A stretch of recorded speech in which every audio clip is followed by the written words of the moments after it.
Snow fell in soft white layers as the last light of December slipped from the sky. Inside the Stahlbaum household, warmth and music flowed through the rooms, and the great Christmas each year was about to begin. Garlands draped the banisters like living ribbons. In the center stood an enormous evergreen crowned with a sparkling star. Clara Stahlbaum, just on the edge between childhood and something a little older, darted from parlor to parlor with a fluttering heart. Her brother Fritz thundered after her, waving a wooden sword and declaring victory over enemies only he could see. In a far corner, their parents gave last instructions to the servants, making sure every candle and ribbon was just so. Then the bell chimed. Guests arrived in happy clusters, friends wrapped in furs, children in crisp holiday clothes, neighbors with gifts and warm wishes. Laughter rose and fell. A small quartet played, and children danced in little circles. One guest mattered most to Clara and Fritz, their eccentric godfather, Herr Drosselmeyer. At 7, the doors opened again, and he swept in like a gust of winter. One of his eyes wore a small round glass patch, part decoration, part curious tool, perhaps even enchantment, if one believed the whispers of children. The little ones crowded close as he opened a long velvet bag. First came a clockwork doll in a tiny soldier's uniform. It clicked and bowed with perfect precision. Next, a wooden ballerina, who spun in bright, steady circles on the strength of hidden gears. Then Herr Drosselmeyer lifted something humbler, a wooden nutcracker shaped like a little man, with painted eyes, a proud mustache, a soldier's uniform, and a levered jaw for cracking nuts. "This is for you, my dear Clara." Clara's eyes lit with delight. She loved toys that seemed to hold secret stories, and there was something about the Nutcracker's expression that caught her heart the moment she held him. Fritz, quick as a spark, snatched it from her hand to test the jaw. He chose a walnut far too large. The Nutcracker's mouth snapped and broke. "I didn't mean to," Fritz whispered, suddenly guilty. Clara looked up at Herr Drosselmeyer. He examined the damage with grave ceremony, then smiled. "A simple fix. He will be mended. By morning, I think." Relieved, Clara kept the Nutcracker close for the rest of the evening. The party glowed with music and dance. She circled the tree with her friends, watching candles bloom one by one along the branches, bathing the room in warm gold. Yet through all the laughter, her thoughts stayed with her Nutcracker, resting in her arms. When the guests had gone and the candles were lowered, Clara's parents sent her and Fritz to bed. "May I keep him with me tonight?" she asked. "You may keep him in the sitting room," her mother said gently. "It is late, Clara. Tomorrow is Christmas." Clara did not argue, but when the house grew still, she crept back to the tree. "I'll stay with you until you're better," she whispered, settling beside the sleeping fire with the Nutcracker in her lap. The clock chimed midnight. A strange flutter moved through the room. Candle flames wavered, shadows stretched and breathed. Clara lifted her eyes and drew in a small breath. The Christmas tree was growing, taller and taller, until it towered above her like the canopy of a great forest. The ornaments swelled into gleaming giant baubles. Or was she shrinking, sinking softly into a world within the tree's branches? Before she could decide, a rustling rose behind the presents. Dozens, then hundreds of mice swarmed forth, their eyes bright as beads, their bodies armored with tiny scraps of metal and ribbon. They carried pins like spears, and button lids like shields. At their head stepped the Mouse King, with 7 crowns shining upon 7 snarling heads. Clara gasped and drew back. Then she felt a stir in her arms. The Nutcracker moved. Slowly, impossibly, he rose and grew, first to the size of a boy, then taller still. His wooden features softened into lifelike ones, though his posture stayed soldier straight. "Stay behind me," he said, his voice calm and brave. Clara, trembling but trusting, obeyed. With a crisp command, the Nutcracker called forth an army. The toy soldiers Fritz had marched earlier sprang to life. Drums tapped a bright tattoo. Tiny trumpets sounded. They formed ranks, and the battle began. Clara held the arm of a chair as the room filled with clattering feet and quick flashes of tin and ribbon. The Mouse King rushed forward, 7 heads snapping, 7 crowns glittering. The Nutcracker met him fiercely, sword against teeth, courage against fury. Then the Mouse King cornered him against the base of the tree. Clara did not think. She pulled off one slipper and hurled it with all her might. It struck one of the Mouse King's crowns, and all 7 heads jerked in surprise. In that heartbeat, the Nutcracker leapt and struck true. The Mouse King fell, and the mice fled into the shadows. "You saved my life," the Nutcracker said, turning to her.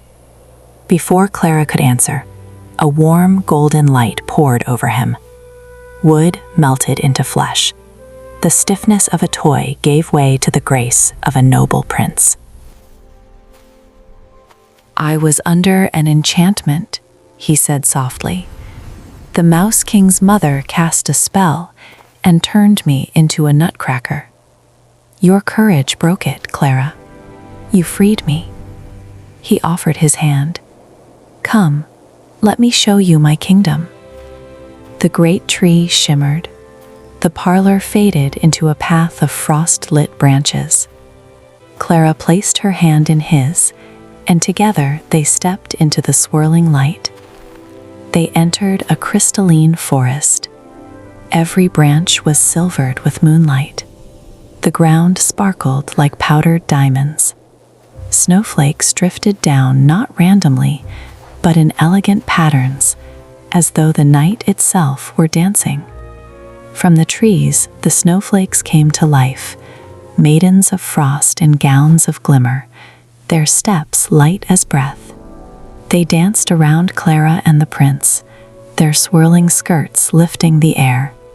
Clara felt no cold, only a gentle warmth in her chest, a kind of awe that made everything quiet.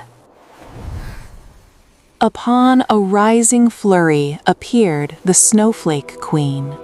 Her gown unfurled like spirals of frost, and with a graceful sweep she opened a gateway woven from snow-laden boughs. She inclined her head in farewell as Clara and the prince passed through a whirl of silver-white light. Sunlight greeted them, golden and warm. They stood in a valley of sweets. Rivers of caramel flowed past rocks of sugar crystal. Trees bore candies for fruit, and flowers opened in petals of spun sugar. Far off, upon hills of cake and chocolate, rose a radiant palace carved from confections of pink and white. A bright fanfare sounded, light and tinkling, as if played on peppermint flutes. A procession approached, marzipan pages with gentle faces, gingerbread guards sturdy and kind, and sugar glaciers who shone like stained glass. At their center walked the Sugar Plum Fairy, delicate and regal. "Your Highness, you have returned," she said to the prince, "and you bring a guest of brave and pure heart." Clara curtsied, shy but steady. "We owe you gratitude, child," the fairy said, taking her hand. "Without your courage, the prince might still be trapped." "I only helped my friend," Clara whispered. "Then let our celebrations honor you both," the fairy smiled. They entered the grand hall of the palace, which gleamed as though lit from within. Guests took their seats. The celebration began. Dancers in crimson, like wrapped chocolates, moved with fiery joy.